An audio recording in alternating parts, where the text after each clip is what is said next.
Hello everybody, welcome to the Hustling Sideways podcast. I'm Alan Halas. I'm a music writer here in Milwaukee, Wisconsin. And I'm Jim Love, and I'm a keynote and motivational speaker here also in Milwaukee, Wisconsin. And I'm thrilled to say that we are at the 707 Hub at Marquette University for a special live edition of the Hustling Sideways podcast.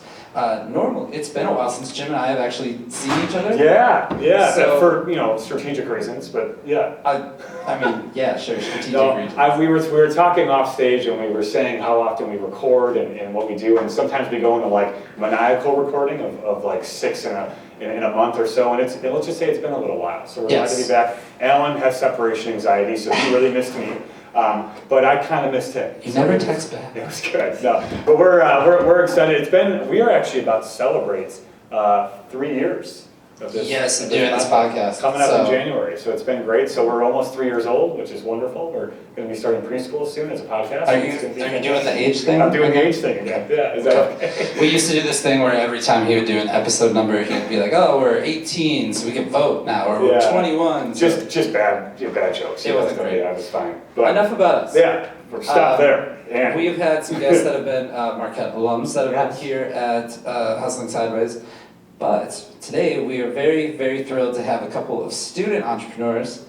So if you'd like to go ahead and introduce who we have, Jim. Yes, we have Leen Mortada, a senior in the College of Arts and Sciences, and Anne Naumann, a sophomore in the College of Business. Give it up for our guests this week.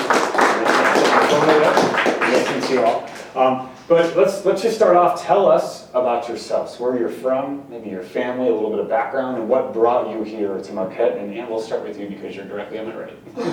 So, like I said, I'm Anne Naumann. I'm a sophomore here. I'm from Elm Grove, so literally 20 minutes from here, right down the road. I kind of stumbled upon the 707 Hub because my older brother, he was here, kind of a 3D printer nerd, I would say. But I kind of stumbled into it, talked to Kelsey a little bit, and found myself, working with Student Made Marquette in the dorm fund, and I really enjoy working with student entrepreneurs because their passion it's so inspiring. And I don't have a business myself, but working with them is the highlight of my job, for sure. That's awesome. Was there anything particular that brought you to Marquette as like a university? So both my older brothers went here, so obviously that, and I'm a big basketball fan, so Marquette basketball was definitely a major factor. Yeah, Jim, you know nothing about Marquette basketball. That's awesome. There's footage of him on YouTube at the front of the student section for about all 4 years that we went here. Yes, I was a little wild, but you know what? It worked out well, and here we are. So I'm glad to hear it. Okay, thank you, Anne. And I'm Leen Mortada, and I'm currently a senior in the College of Arts and Sciences, as you mentioned. And so prior to here, I had no business background whatsoever. I was really interested in criminal law and justice and reform, and that's really where my expertise lies in. However, my background, I'm Muslim, and my family left from Syria, and so I'm a first generation student here. And so they kind of they came here for a better life, and so I had that experience of what it's like to grow up with people that don't know much about what America is or college or how to apply to college. Those essays, those were a little bit rough in the beginning. Yeah. I feel like for everyone, but also in the sense of, for me, I was just how do you do this? My parents were intern. And I was like, okay. And so I think that background really helped with kind of seeing the needs for students on campus here of Muslims and the lack of knowledge a lot of people have just about Muslims on campus as well as in the Middle East. And so that's what kind of inspired me to work with Jack, who is also currently a student at Marquette, to help create the Wudu You innovation. So I'm really excited about that. Sure, absolutely. What was your initial campus experience like? Did you tour campus? I'm assuming both of you got to tour campus before you came here, and was it the environment? What was it that kind of really was the seal the deal thing for you? I'm just curious. Yes. So to be completely honest, as a person that has parents that are from overseas, and the ideology of immigrant families is that you stay close to home, and so in general my only options were really Marquette and UWM. Sure. And so when I visited UWM, I was I don't know, it felt really big and not really campus feeling. when I came to Marquette, at first I was like iffy, but I really liked the sense of like the students. I feel like when I first came, people would smile or open the door. Maybe like, those are small things, but in that moment it felt like very welcoming and very Marquette-like. Sure. And so now that I have been here for now 4 years, I feel like that is really what Marquette is about bringing people in no matter what their backgrounds are like. Yeah, I love that. I mean, talk about inclusive leadership, and you're right, it's the small things that matter when it comes down to it, and like that's been your experience. I think we take those for granted oftentimes, and literally holding the door open for someone is leadership. And I think you're a great example of that, but that's awesome. Yeah, absolutely. So the core of this podcast is usually talking about people that have side hustles in addition to their regular 9-to-5 jobs. Obviously, being a student is a full-time job, and how do you guys both try to find time to do extracurricular things that have that entrepreneurial spirit outside of school? Like, what is your time management secret? Because we're still bad at it, and we're 10 years removed from college now. I think for myself, I'm a person that really can't sit still. Like maybe when I look at my schedule with classes and I find like an hour or two and I'm like, I could put something in there. Yeah. And so maybe that's a problem. I think my parents always say that. But for myself with time managing, I think really I have a little planner that I write everything out. I'm a person that if I don't write things down, I will forget. But if I write things ahead of time, I usually like put the big events and then I kind of break them down into, okay, this is the first step I need to do, and this week this is the second step I need to do. And just having that constant, this is my day-by-day plan. Yeah. As much as it sounds like really nitpicky, I like to stick to it in order to like ensure that the best effort is given to each of the things that I'm involved in. Sure. And then working with Student Made Marquette? Yes. Yes. So how did that kind of come about, and how do you make time for that? So I am in the 707 hub quite a bit actually. When I come here to do homework, I generally get roped into doing other things. So I'll usually come here with my friends and they all happen to be on Student Made too. So we'll kind of spend time here, and kind of as Leen was saying, I'm crazy about my calendar. So I like to hour by hour plan, and the 707 hub makes it very easy to do that because I can come here and get a whole bunch of stuff done, and it's a great space to do that.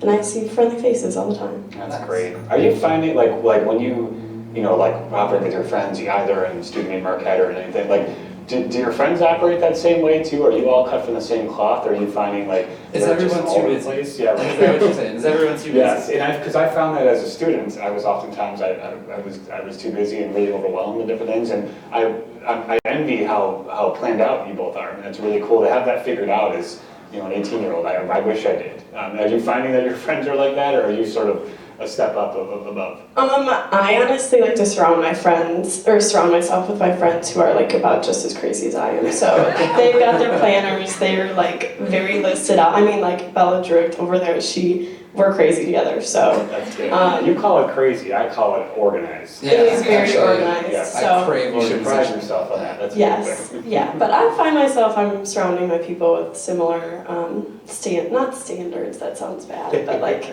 organization. Methods, yes. Sure.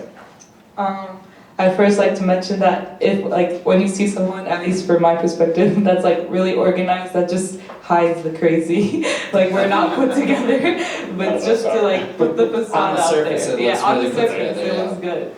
But I think from my experience, it's actually I like to do the opposite. A few of my friends are very nitpicky in their schedules, but the majority of my friends are very go with the flow, and like we'll figure it out when we get there. Sure. So I actually like to surround myself more with that because I feel like it teaches me also to take a step back and breathe. Like it's going to be okay if my 1 o'clock is not done by 1:30. Like Right. that's gonna be okay. So just kind of also I like to like surround myself with people that are a little bit different in their ways to show me that there are other ways about going about certain activities. Like when you're going out for a fun night, you don't want to have like a 9 to 12 schedule. This is what we're gonna do at 9 and then 10. Like that's Yeah. not how things work. That's how Jim does it. He goes out at 9 and then by like 9:30. No.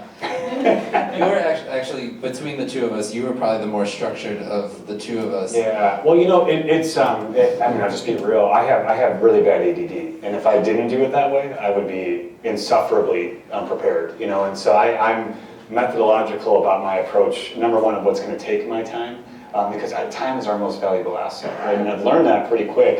And frankly, COVID taught me a lot of that, but I know where I want to spend my time, who it's going to be with. I think you kind of talked on that, and I mean, that's who you want to surround yourself with. But if I didn't have a structure, I would crumble, and I know that, and that's happened before. And thankfully, and my wife is really organized too, so we obviously work well in that way. But the one thing I don't do well, I will say this, is I have a personal calendar and a work calendar, and there's probably a way to merge those two things together, and I've not figured it out. It's the same Google calendar. I know, and I don't have that, but that drives me bananas, because I have to add it on to, this is a plea for help. If anybody knows how to combine these calendars, let me know. But it is true, when we're talking together and trying to schedule things, like, I know what's coming, when it's coming. I do like your point though, Leen, of like, if something doesn't happen, like, the world probably won't end, unless it's like mission critical to get that thing done. But I find myself that a lot too, is like just taking a step back, taking a breath, and like, we're not working in a hospital, like, this is literally not life or death, and it's when it gets done, it gets done, and you put your passions right where they belong. But it is funny you say that, because like, I've really had to be You're the structured one, and like, I work in music a lot, so I'm dealing with artists, and I'm dealing with bands and things like that, or trying to get interviews with people, or putting together shows. So I have the exact opposite. I have more of Leen's friend structure, where like, but it's like, the drummer is 30 minutes late for your interview that was supposed to be at 7 before they did sound check or whatever. Mm-hmm. So it's a lot of hurry up and wait. Like, I have to be structured until everyone else is just kind of going with the flow around me. And so it makes for chaos at times. Right. That's right. I'm curious, because I always talk on the show about how that eureka moment of like realizing that when there's a problem with something, that you could create a business, or you could create something that is going to benefit people. Yeah, let's just quote Vanilla Ice. If there's a problem, I'll solve it.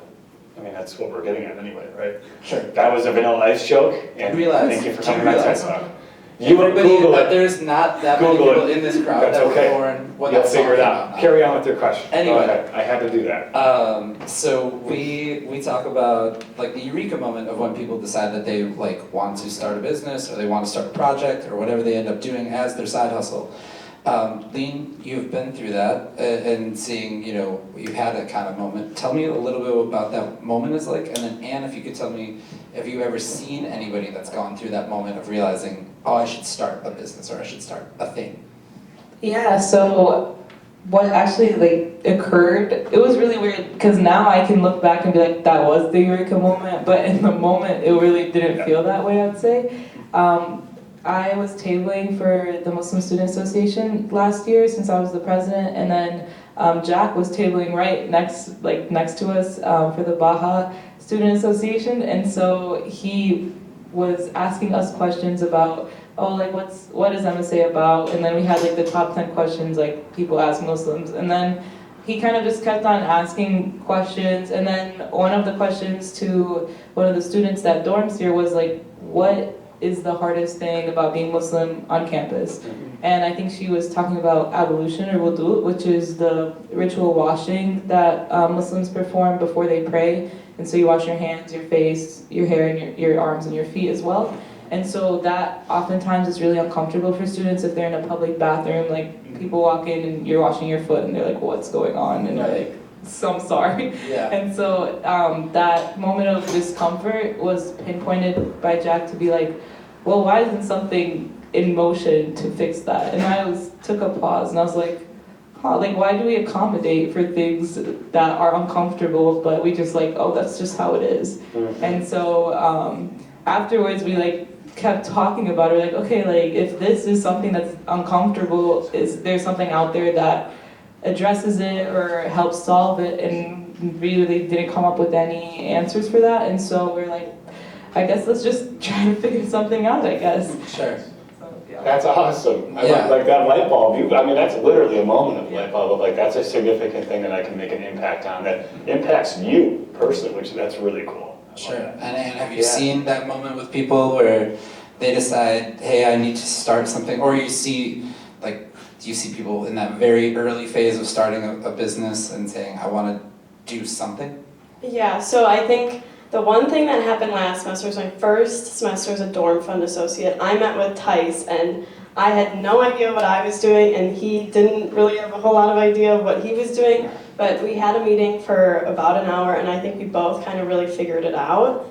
And I feel like it's been nice to be able to see his business grow, and now he's a dorm fund associate with me. Sure. So I haven't been around long enough to see a full business complete, but it's exciting to see it that way. And he, yeah, it's been cool to watch him grow and have that inception moment. Sure. Tell us a little bit about too what Student Made Marquette all like provides for people. I mean, the elevator pitch. You don't have to go into like everything about it, but like tell us a little bit, kind of like what's out there as far as a resource for people to use. So Student Made Marquette is a national platform, so universities can buy, well not buy, but like purchase the platform, and it's basically an Etsy shop. Okay. So the 707 Hub sponsors Student Made Marquette, and we have about 30 creators right now. They're able to sell their products online as well as we do pop-ups, so we do have a couple coming up on November 27th and December 6th or 7th. Awesome. November 29th and December 7th. November 29th and December 7th. There you go. At the AMU. So yeah, they get to sell their products. There's a community aspect. There's a lot of resources that we provide, so like the pop-ups and different engagement events, that sort of thing. So I'm involved with a little bit of the finances there, so I send their bills out, that sort of thing. You do the work that they don't want to do, the creative doesn't want to do. You got that finance person. Basically. Yeah, the brains behind the operation. It is very much appreciated as somebody that has Yes. to do creative stuff and sometimes Yes. do the administrative stuff at the same And time. just the thought of finance, I mean, I almost failed geometry in high school. It's literally in my Instagram bio that I'm bad at math. Yes. That is in there. Here's one for you that you'll all enjoy. Whenever I'm giving a keynote, I always say geometry can kiss my Ingleside side. And I leave it at that because that's funny. Carry on. Okay, so we have, I'm just going to ignore it. No, Yes, please, yes. So tell us to, Leen, if you can tell us like the steps that kind of went into beyond, identifying the problem, then what was kind of, how did you figure out what your course of action was going to be, and where did you kind of go to kind of get those resources, or to get those ideas put together? Yeah. Just for starters, Jack and I have never been involved in business whatsoever before. So when we just applied to the Brilliant Ideas Challenge, we were like, well, we'll see where this goes. And so then when we received back that we were accepted and that we had to have a pitch in, I think it was like around a time period of like a month and a half, we were kind of like, what do we do? What is a pitch? Basically like the foundations of like a business model canvas. We didn't really have any knowledge of that, and so someone that I really appreciate their mentorship was Kelsey that worked here at the 707 Hub. She was so incredibly helpful. Not only did she like help us find our mentor through the 707 Hub, but she also like sat with us and she was like, okay, like here's a plan for you guys. Think of the 3 main things that you need to do for a pitch, which is finding the pain point, expressing other products that may or may not look like it and why your product should be invested in. And so like by breaking it down into things that were simple and not really, they were easy to understand for us, it was very easy to go about a process where first we were able to communicate with people what's the pain point and here are like the statistics about the pain point. And then we're like, well, Jack at least is an engineer, so he knew at least how to build the product, and so Right. yeah, that was helpful in that sense. And then so we basically met a lot with 707 Hub and just kind of went along the process of how to build a pitch. Yeah. How long was this, like a semester? How long did this process The process took about half a semester. So it was from, I think, March to May time period. Pretty amazing. Yeah, so we did, so the heavy work was within March, and so at first I met a lot with the Muslim students on campus and in the greater Milwaukee area to ask for like what their thoughts are. I sent out surveys to them, what kind of benefits would this bring to them, were they interested in this product? And then when we kept hearing like the feedback, we're like, okay, this is this has traction somewhere. Sure. And so then we thought about, well, what other products are out there? And all we saw were either things that were plumbed into a wall or like a really big suitcase looking thing. And so we really wanted to focus on something that was small, portable, and like something that looked nice Right. for dormers to have in their dorms. And so those were like the thought processes that helped us build a schedule of how we were going to address building this business model campus. Did you find like in any part of this process that you were more passionate about than you maybe had anticipated? Was there something I didn't know about this, but like now I love it? Yeah, I think genuinely going out and listening to people's stories of discomfort and like, wow, like someone is listening to them and someone cares and someone wants to build something for it, that really was something that ignited my passion. And let's like for this podcast today, I think one of the Muslim students on campus, she's a freshman, and she like DM'd me on Instagram. She's like, "Oh my God, is this you? Like, I didn't know that the Muslims out there were doing something for this." And so it's just like people that you don't even know, but reaching out to tell you that they're excited and they feel seen and heard, that there's a voice for them. That really just ignites me and my passion, because I remember in my like high school time, like there wasn't much out there for Muslims on college campuses. Right, absolutely, and I can be the first hand to attest that Marquette's student body has evolved since we were here, even, and looks a lot more diverse. Looks a lot more just people of all sorts of different backgrounds that have come here, and I think it's in part due to things like feeling more welcome on campus. It's just so simple to think about, but tougher to actually enact. And seeing something and wanting to do something about it and having a space in which you can do something about it, I think has been really critical. Not to obviously plug the 707 Hub into that, but like, this wasn't here when we were here. You know, if I even saw something I wanted to change, I wouldn't know where to start, and then my life would get in the way and I would forget about it. And I feel like if I had that with that supporting cast that you're mentioning, especially people who really share a common identity, is really critical. And you gather those folks, get validation that their voices are being heard, and it's like, okay, no one can stop me now. Like, I'm going to do this, and I'm on track. So I totally agree, though. It's been evolving for the better. Because you didn't have a business experience. I did not have a business experience when I started my company. I still at don't. all. Yes, still doesn't.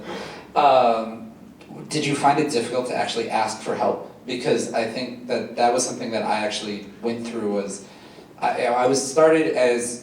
business started as a radio show here at campus, and I didn't actually ever think of going out to somebody and being like, hey, I think I could turn this into something. I just thought, okay, if I Google enough, I'm gonna turn this into a profitable business, maybe. But did you have any kind of difficulty in asking, like that even thought of being like, we should reach out to somebody?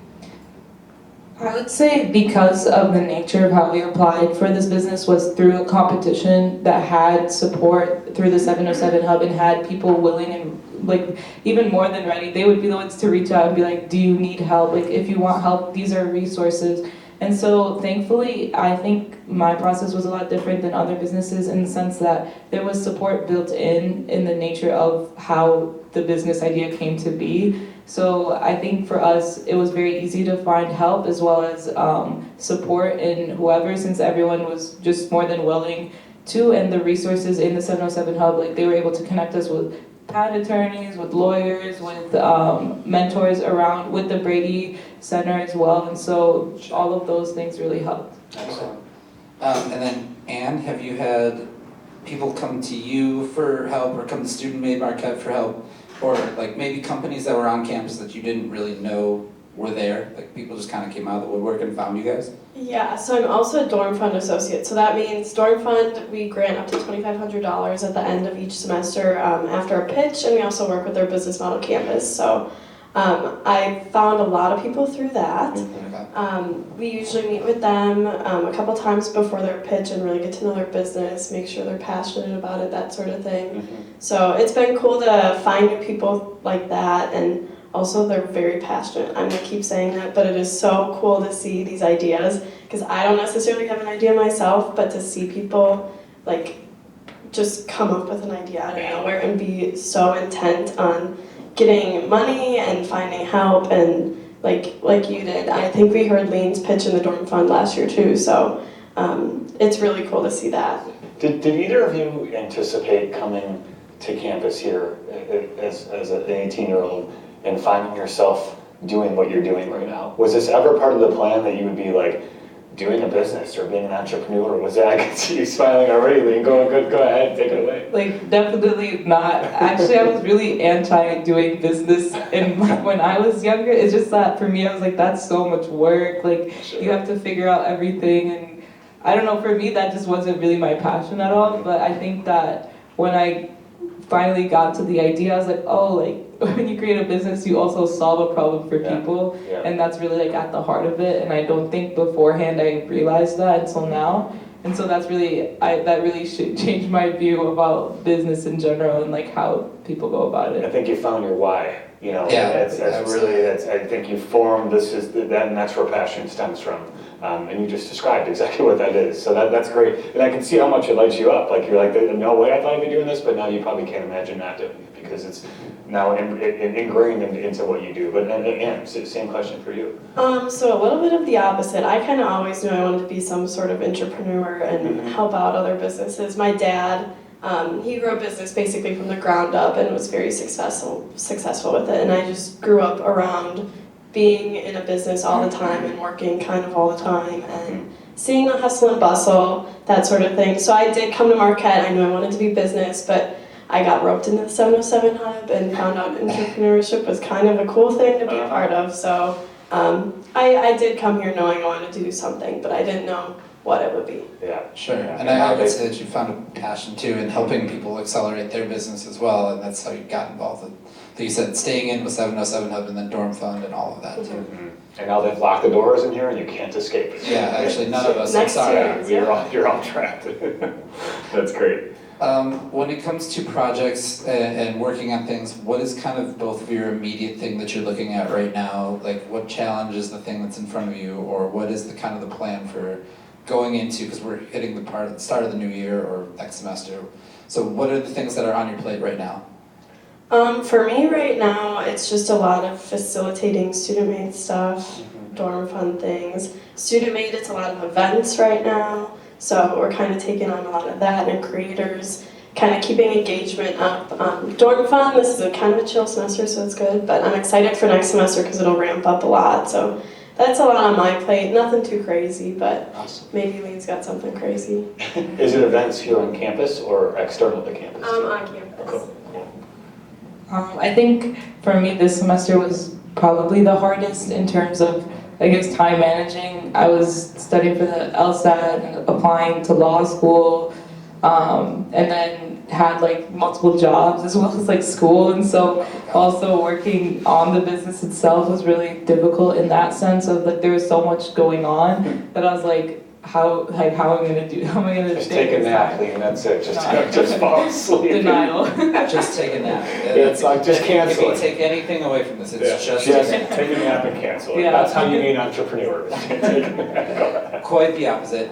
If you have more practical advice for somebody Yes. that wants to start a business or a passion project, or has an idea that they don't know how to materialize it, what would kind of, if you could give one piece of advice, what do you think it would be? In materializing the product, I think that finding, first of all, the passion and writing it down, that is something that motivates me to continue, since at times it does slow down, that you're like, oh my god, like, and understand that this is your first time and this product is gonna take a long time to happen. Like, it's been a year now for me, and like our product is still in like the prototype phase. And so to be able to take a deep breath and know that it just takes time to remind yourself of that initial passion you had, and also to surround yourself with people that are supporting your idea and more than willing to help. I think that's key. If you surround yourself with people that are always like, oh, like startups never really work out, or like those just like that negative like thought and energy will affect you no matter what your passion is. And so I think that reaching out and finding people such as like the 707 Hub, which are really based in entrepreneurship and support, is really essential. Yeah. Finding your tribe is really critical.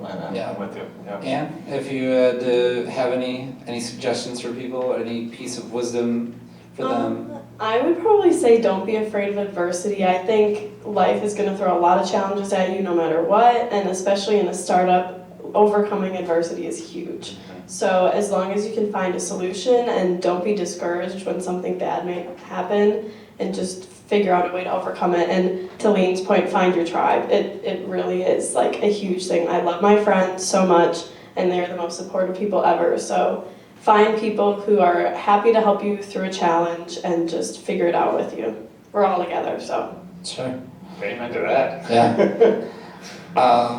If they want to figure out, if they want to get involved with any more of these, if with Student Made Marquette or with, where is the best place to go find you guys, follow you online, see what you're kind of been up to? So Student Made Marquette is a website. You can shop all the products on there. We also have pop-ups and events at the AMU, so you can always find us at those things in the 707 Hub too. And then Dorm Fund, I believe there's an email, as well as the 707 Hub website, so you should find all of that there. Okay.